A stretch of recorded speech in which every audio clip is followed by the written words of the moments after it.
We are in Akron, Ohio at Additive Engineering Solutions headquarters. We are in our first bay, Bay 1, which is where we do all of our large format polymer additive manufacturing. Our average print these days is probably in the 500-pound range. We will print up to 8 feet tall, up to 12 feet long, up to 5 feet wide. We do a lot of 3D printing, but we do even more machining to finish our 3D printed parts. Our main focus is on tooling for the aerospace and defense industry. Responsiveness is huge to national security.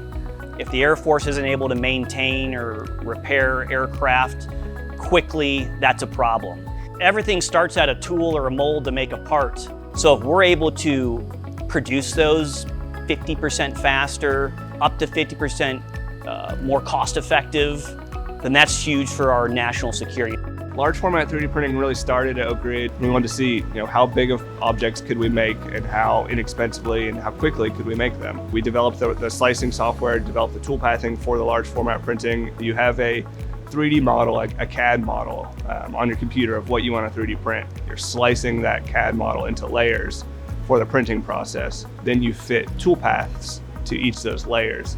And those tool paths define where does material go, what are the motion commands for the machine, how does it build that object in a layer by layer fashion. I first encountered the large format additive manufacturing at IMTS in 2014.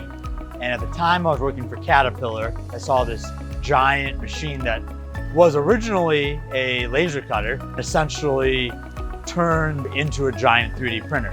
We had the opportunity, while I was still at Caterpillar, to go down and print a very large part at Oak Ridge. And at the end of the third day, we had like a 2,600 pound 3D printed part.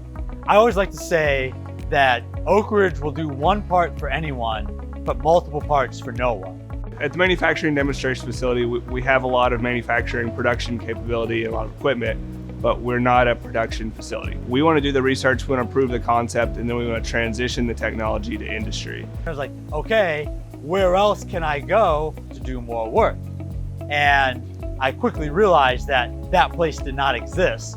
And that's when the first idea for doing large format as a service came about. The first official day of AES was September 1st of 2016. There was myself, my co-founder, Andrew Bader, and one employee. 3 of us in a big empty space.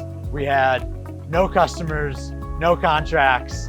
We had some very cool equipment. We were just the right amount of confident and naive that we could make it work. Oak Ridge was instrumental in the early days of helping make some connections with customers and get that ball rolling.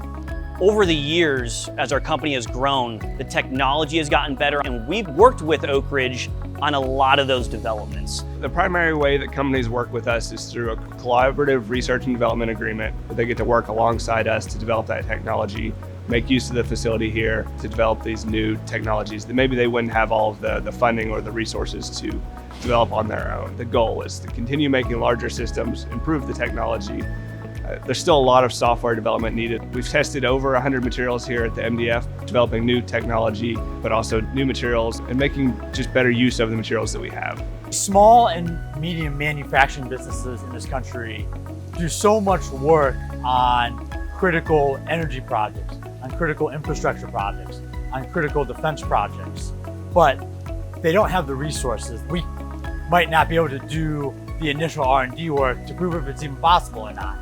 But if Oak Ridge can do that work, we can, with a much greater degree of confidence, work to commercialize it. Speed, quality, and cost. Additive manufacturing allows, sometimes for all 3, we'll call that the grand slam, there's almost nothing we can't print within a 24-hour period.